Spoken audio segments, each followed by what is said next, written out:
कृष्ण कन्हैया लाल की जय। सतगुरु महाराज की जय।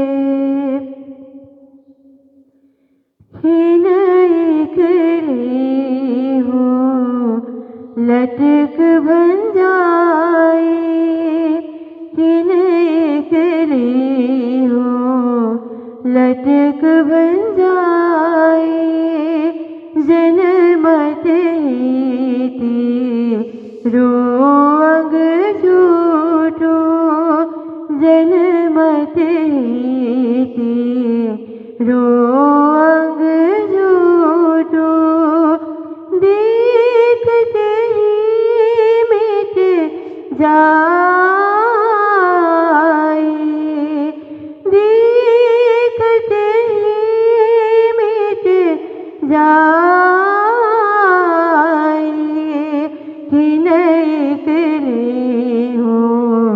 लटक बन जाए रे जीवन मख के नाटक में तो रायो क्यों बेल माए।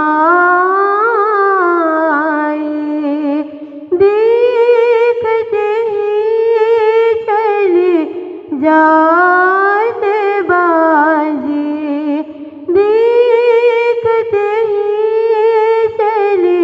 जाते बाजे।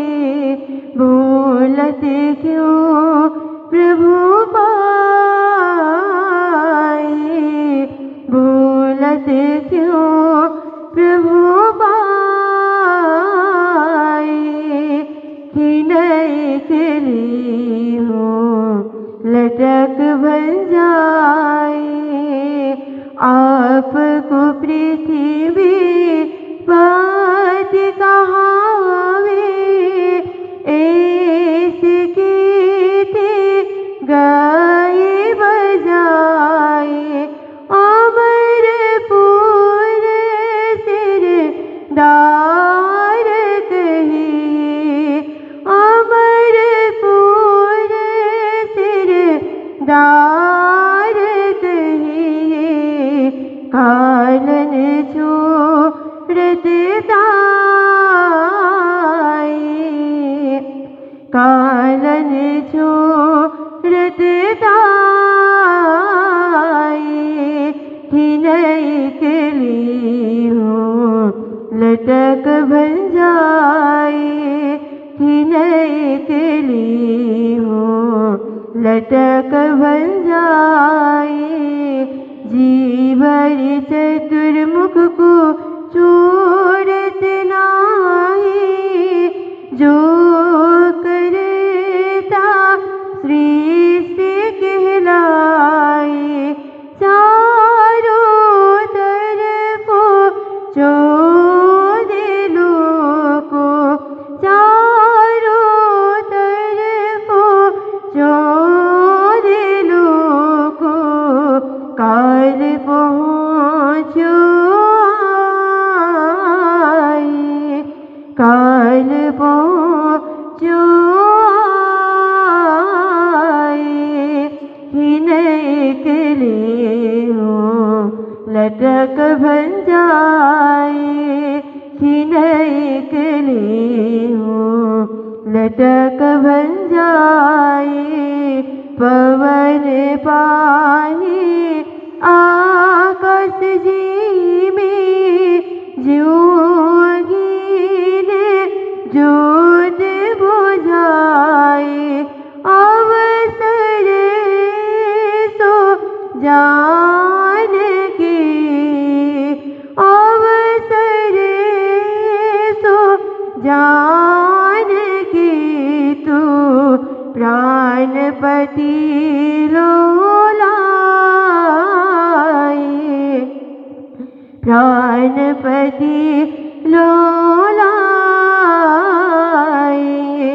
हीन एकली हूँ लटक बन जाए। देखने कोई हील किन को ले जात लपटा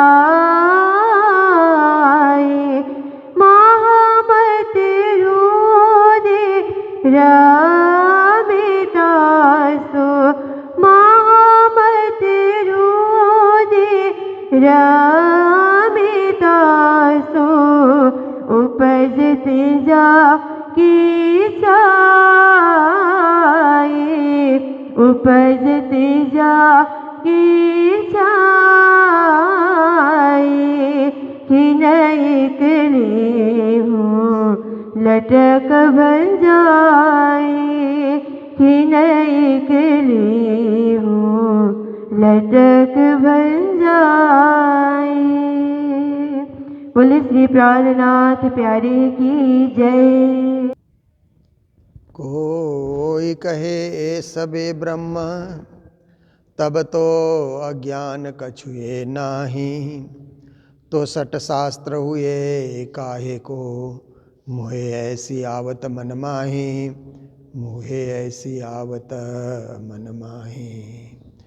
बोलो कृष्ण कन्हैया लाल की, श्री निजानंद स्वामी की, श्री प्राणनाथ प्यारे की, महारानी बाईजुराज की, महाराजा छत्रसाल की, गुरुजी मंगलदास महाराज की, श्री कृष्ण प्रणामी धर्म की, तीनों पुरी धाम की, सर्व सुंदर साथ की। कोई कहे पुरुष प्रकृति प्रणाम।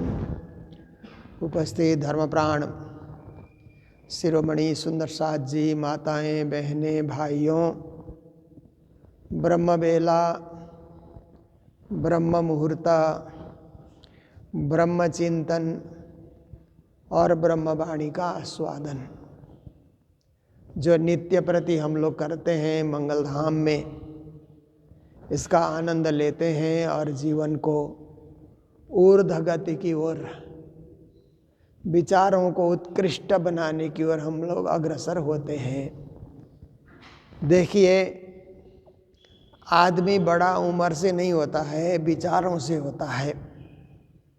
विचार उत्कृष्ट हो जाए और वो परिवार के लिए सोचने लगे, समाज के लिए सोचने लगे, मानवता के लिए सोचने लगे, तो कम उम्र होने से ही विचारों में परिपक्वता है तो उसको बड़ा कहा जाएगा। और कभी कभी लोग ज़्यादा उम्र के हो जाते हैं पर विचार अपरिपक्व विचार, क्योंकि वो सोच ही नहीं सकते हैं, किसी और के लिए सोच नहीं सकते हैं, परिवार के अन्य सदस्य के लिए भी नहीं सोच सकते हैं, धर्म के लिए भी नहीं सोच सकते हैं और समाज के लिए भी नहीं सोच सकते हैं। उनमें वो विचार विकसित हुआ ही नहीं, अविकसित विचार है, छोटा विचार, तुच्छ विचार, केवल अपने में सीमित विचार होता है ना कई लोगों का। मुझे ये चाहिए, वो चाहिए, सब कुछ मेरे ही पास होना, दूसरों को क्यों देना, क्यों बांटना, क्यों दूसरों को अपनी चीज़ जो है उनके पास पहुंचाना। ऐसे विचार भी होते हैं, पर विकसित विचार होता है तो मेरे लिए भी, समाज के लिए भी, मेरे लिए भी, संस्था के लिए भी, मेरे लिए, धर्म के लिए, मेरे लिए, सबके लिए। तो देखिए, विचार बहुत बड़ी बात होती है और विचार विकसित होता है शास्त्र पढ़ने से या गुरुजनों का उपदेश सुनने से विचार विकसित होता है। ऐसे नहीं होता है। स्कूल कॉलेज जाने से कुछ अंश में विचार विकसित होता है, पर परोपकारी विचार उत्पन्न करने के लिए सत्संग करना, सत्शास्त्रों को सुनना, संत गुरुजनों का सानिध्य ग्रहण करना बहुत जरूरी होता है। कभी कभी हम लोग सोचते हैं कि पैसे से बड़ा होता है तो उसको बड़ा आदमी हम लोग सोचते हैं ना, धन है, कारोबार अच्छा है, बड़ी बड़ी इंडस्ट्रियां हैं उसके पास, तो ये बड़ा आदमी है। पर वो भी विचारों से उत्कृष्ट विचार नहीं कर सकता है, केवल अपना धंधा चला रहा है, तो उसको भी सामाजिक दृष्टि से, धार्मिक दृष्टि से बड़ा नहीं कहा जाएगा।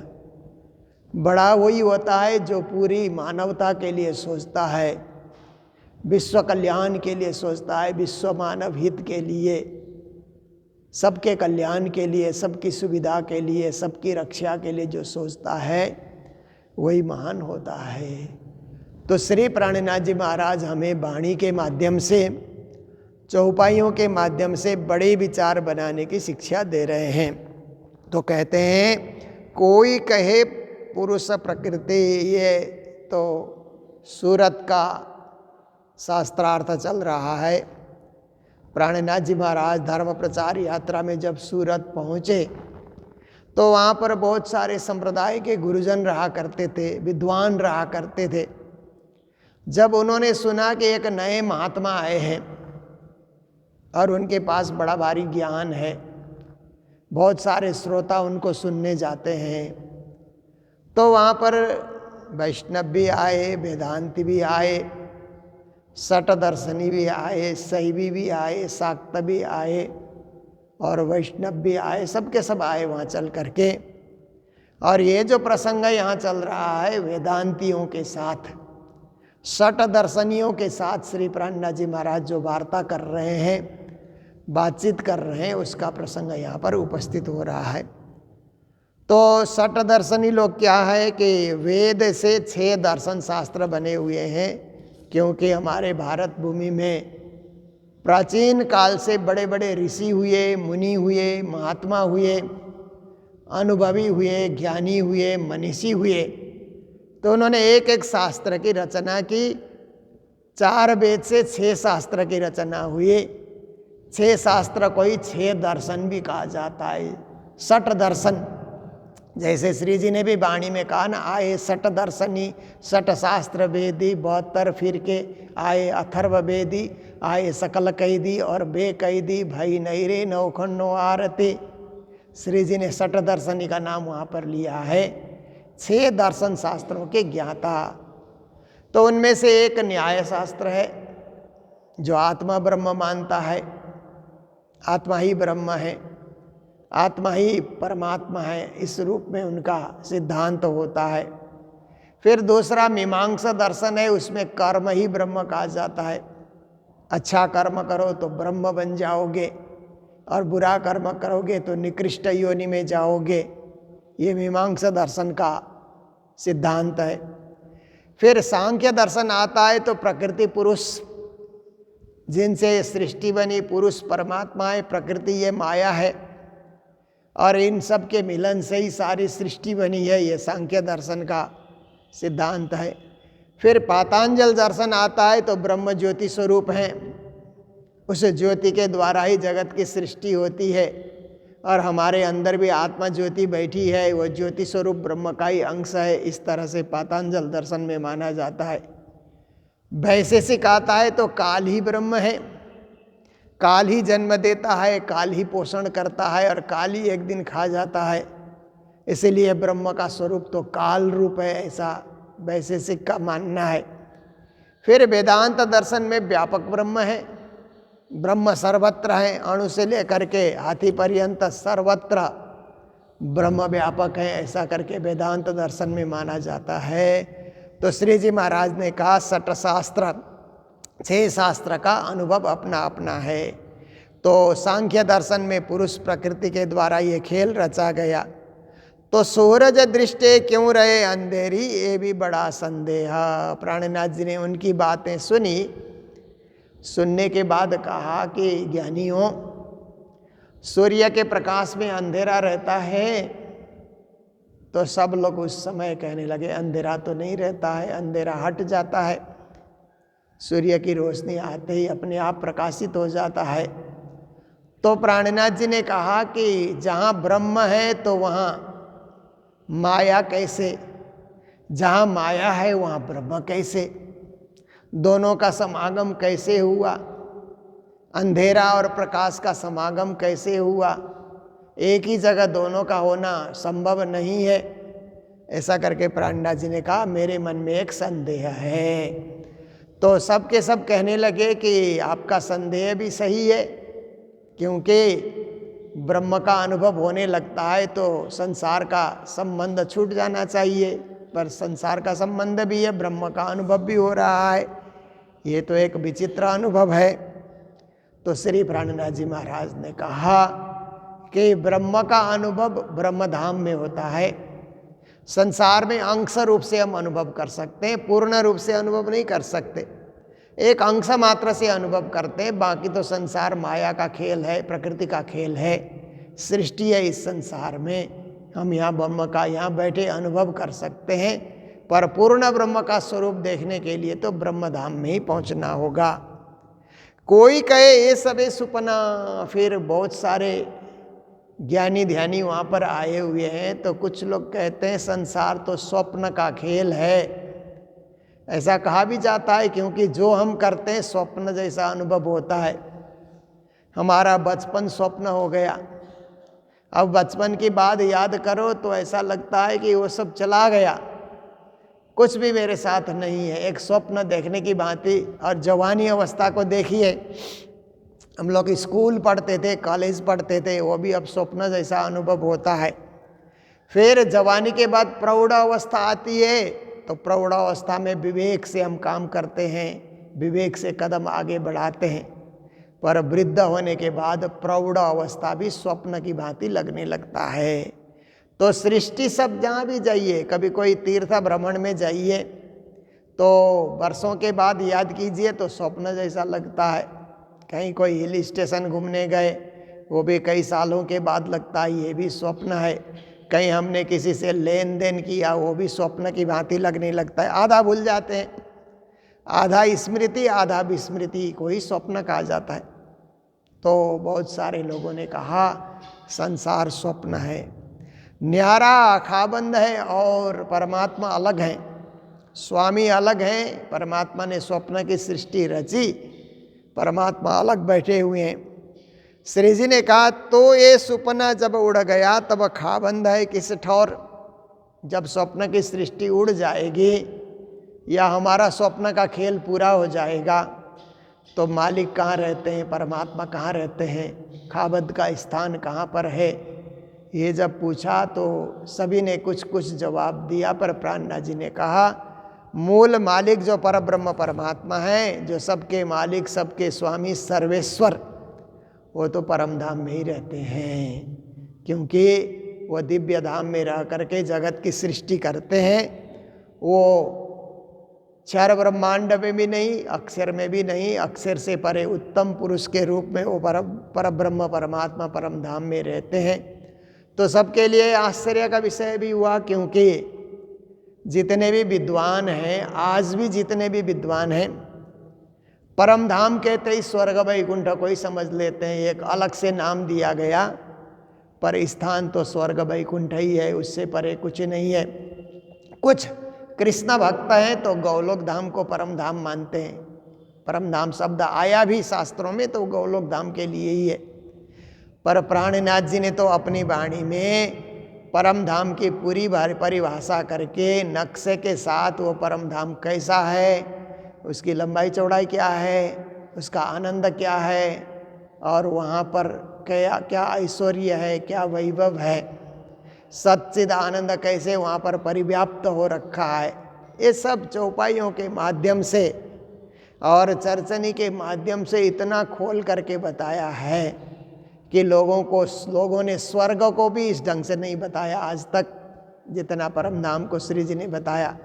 स्वर्ग तो कहते हैं, पर उसकी लंबाई चौड़ाई, उसकी दिव्यता, उसकी भव्यता, ये सब ने स्पष्ट नहीं बताया, नहीं वैकुंठ का बताया।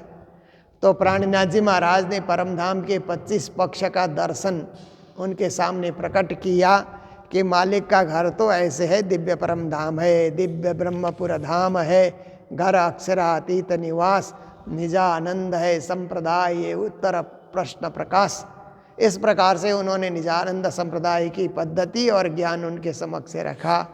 तो सब कोई वहाँ पर अवाक हो करके कहते हैं हो आपके विचार तो बहुत उत्तम हैं, उत्कृष्ट हैं, जो हमने इस तरह से शास्त्रों का चिंतन नहीं किया था, जो आप महामति के रूप में कर रहे हैं और हमें समझा रहे हैं। ऊपर तले माहे बाहिर, दसों दिशा सब माया। तो कई सब ज्ञानी लोग भी कहते हैं कि ये माया का खेल है। तो श्री जी ने भी उसको और स्पष्ट कर दिया कि ऊपर स्वर्ग वैकुंठ होते हुए 14 लोक तक देखो, और नीचे के 7 पाताल को देखो, सृष्टि में देखो, सृष्टि से बाहर देखो, माहे बाहर, दसों दिशाओं में दृष्टि फिराओ, क्योंकि 4 तो मुख्य दिशा हैं, फिर 4 उपदिशा हैं, फिर आकाश और पाताल, ये 10 दिशा कहा जाता है। सब जगह दृष्टि फिराओ तो प्रकृति का खेल, माया का खेल विस्तृत हो रखा है चारों ओर। जहाँ भी आप दृष्टि फिराते माया ही माया, ये आकर्षण ही आकर्षण, ऐसे चारों तरफ। षट प्रमाण से ब्रह्म रहित हैं। फिर परमात्मा जो है वो तो 6 प्रमाण से भी रहित हैं, जैसे शब्द प्रमाण कहा जाता है ना। शास्त्रों में शब्द के द्वारा ब्रह्म का प्रमाण दिया गया है, पर ब्रह्म तो शास्त्रों के प्रमाण से भी उत्तम है। जितना शास्त्रों में लिखा उससे परे है ब्रह्म। जैसे शास्त्रों ने लिखा चिदादित्यम किशोरांगम परे धाम्नि विराजितम स्वरूपम सच्चिदानंदम निर्विकारम सनातनम। तो ये एक श्लोक आया कि परमात्मा चिद्घन स्वरूप हैं, सूर्य जैसे चमकते हुए हैं, परम धाम में विराजित होते हैं और सच्चिद आनंद स्वरूप हैं, ऐसे लिखा गया। तो क्या इतना ही है? वो तो इससे भी परे हैं, इससे भी महान है, इससे भी उत्कृष्ट है। जैसे हम किसी के विषय में देखते हैं ना, किसी नए आदमी के विषय में देखते हैं तो उसका नाम सुनते हैं, उसकी फोटो देखते हैं, पर कभी प्रत्यक्ष देखने का अनुभव हो तो लगता है अरे फोटो में और प्रत्यक्ष में तो बड़ा अंतर है। ऐसा हमको अनुभव होता है। फोटो में जितना सुंदर है प्रत्यक्ष में उससे ज़्यादा सुंदर है, उससे ज़्यादा वो उत्तम हमें अनुभव होता है। तो ऐसे ही ब्रह्म का अनुभव भी शास्त्र में जितने शब्दों में परिभाषित किया गया उससे परे पर ब्रह्म परमात्मा है। तो शब्द प्रमाण से भी परे पर ब्रह्म परमात्मा हो गए। फिर एक प्रमाण होता है अनुमान का प्रमाण, ऐसे ही होंगे वैसे ही होंगे, इस प्रकार से अनुमान भी किया जाता है, वो भी एक प्रमाण माना जाता है। एक उपमा देकर के प्रमाण किया जाता है कि ये उपमा है, जैसे परमात्मा के लिए सूर्य की उपमा दी जाती है, सूर्य जैसे चमकते हुए हैं, ये उपमा दी गई। ये विशाल है कहने से सागर की तरह विशाल हैं, उच्च कोटि के हैं तो हिमालय की तरह उच्च कोटि के हैं, ये सब उपमाएं दी जाती है। पर उपमाएं भी केवल एक साधन है, वही ब्रह्म नहीं है, वही पुरुषोत्तम नहीं है, वही परब्रह्म नहीं है। और एक प्रत्यक्ष प्रमाण होता है। प्रत्यक्ष प्रमाण में क्या होता है कि आप जो प्रत्यक्ष देख रहे हैं उसी को मानना। जैसे हमारे शास्त्र और विज्ञान में क्या फर्क है, तो कहते हैं शास्त्र शब्द प्रमाण को मानता है, शब्द से प्रमाण दिया गया तो शास्त्रकार मान जाते हैं कि वेदों में लिखा है तो सही है, पुराणों में लिखा है तो सही है, षट शास्त्र में लिखा है, उपनिषदों में लिखा है सही है, प्राणनाथ जी ने वाणी में लिख दिया सही है। ऐसा करके शब्द प्रमाण धार्मिक क्षेत्र में माना जाता है। पर विज्ञान जगत में शब्द प्रमाण, अनुमान प्रमाण, उपमान प्रमाण को नहीं माना जाता। विज्ञान में प्रत्यक्ष प्रमाण चाहिए, सामने होना चाहिए।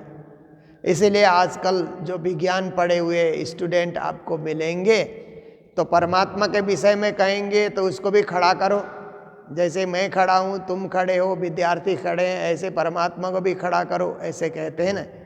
क्योंकि उनको प्रत्यक्ष दिखना चाहिए।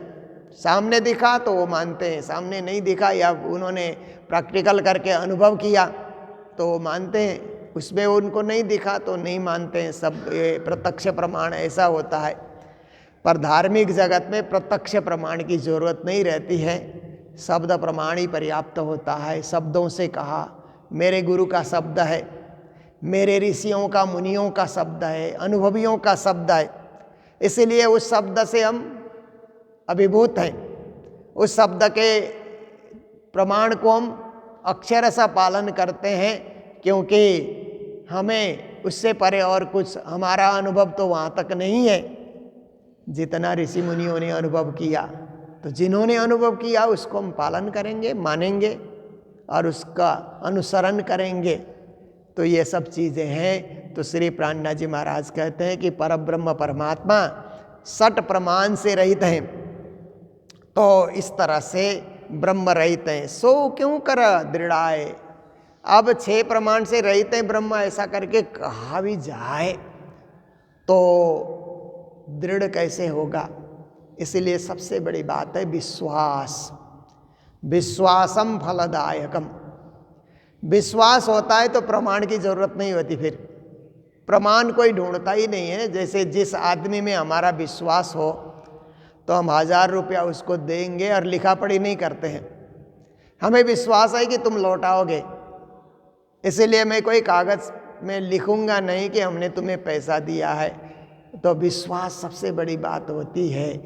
और हमें गुरुओं में विश्वास, तीर्थों में विश्वास, शास्त्रों में विश्वास हमें है, तो परमात्मा में हमें पूरा विश्वास है।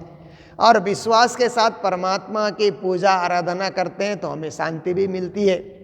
जब मंदिर जाते हैं तो हमें शांति मिलने का और परमात्मा के चरणों में होने का हमें अनुभव भी होता है। और मंदिर जाने से कोई अपूर्व शक्ति मेरे ऊपर है ऐसा हमें अनुभव भी होता है। जब तीर्थों में पाँव रखते हैं तभी हमारे पाँव भी झंकृत हो जाते हैं कि हम एक पुण्य भूमि में पाँव रख रहे हैं। और जब निज नाम मंत्र का जप करते हैं तो एक उत्कृष्ट परमात्मा के नाम रूपी मंत्र का हम जप कर रहे हैं। इसी में शक्ति है, इसी में भक्ति है, इसी में पूजा है, इसी में आराधना है। तो ये विश्वास, तभी श्री जी ने कहा विश्वास करीने दौड़े जेह तारतम फल लेसे तेह। जो विश्वास से दौड़ता है मतलब आध्यात्मिक दौड़ में आगे बढ़ता है, अंतरंग दौड़ में आगे बढ़ता है, वही तारतम का पूरा पूरा फल ले सकता है और अपने जीवन को धन्य और पावन बना सकता है। तो यही आज का प्रसंग है जो ज्ञान और भक्ति से परिपूर्ण प्रसंग है, शास्त्रार्थ का प्रसंग है, धर्म चर्चा का प्रसंग है। कुछ अंश में मैंने आपके समक्ष रखा, बाकी ये प्रसंग तो कल परसों भी चलता रहेगा। तो आज के दिन मंगलधाम में जो सेवा आई है, हमारे मुंबई निवासी विनोद जी और उर्मिला जी के पुत्र हमारे मुकुंद जी बम्बई से आए हैं और नेताजी साथ में, दोनों अपने वैवाहिक जीवन के वर्षगांठ पर प्रतिवर्ष मंगलधाम आते हैं और यहाँ आकर के आरती पूजा भंडारे की सेवा देते हैं। तो ये परिवार ही शुरू से गुरु जी से जुड़ा हुआ परिवार है। गुरु महाराज जब मुंबई में धर्म प्रचार करने के लिए गए तो इनकी दादी जी ने गुरु जी को पहचाना और पहचानने के बाद गुरु दीक्षा उन्होंने प्राप्त किया। उसके बाद पूरा परिवार फिर गुरु जी से जुड़ गया और गुरु जी का आशीर्वाद लेना और अपने जीवन को आगे बढ़ाना, अपने बिजनेस व्यापार को आगे बढ़ाना, ये उनका पूर्ण विश्वास रहता है। तो इस बार भी कल ही हमारे बीच आए हुए हैं और आज के दिन आरती पूजा में सम्मिलित रहे। तो मेरा भी आग्रह रहेगा कि अपने वैवाहिक जीवन का जो एक उत्सव है मंगलधाम में आरती करके यहाँ इस कार्य को संपन्न करने के लिए प्रतिवर्ष आते हैं। तो हम भी मंगलधाम की ओर से उनको आशीर्वाद दे करके मंगल बधाई देते हुए एक साल ओढ़ा करके युगल दंपति को हम आशीर्वाद देंगे। चौपाई दोहराने के बाद उनसे मेरा आग्रह रहेगा कि यहाँ आएंगे। तो आइए सब मिल करके आज के प्रसंग को यहीं विराम देते हैं, चौपाई दोहराने में सहयोग करेंगे। बोलो सतगुरु महाराज की, श्री प्राणनाथ प्यारे की, सर्व सुंदर साथ की, ऊपर तले माहे बाहरा,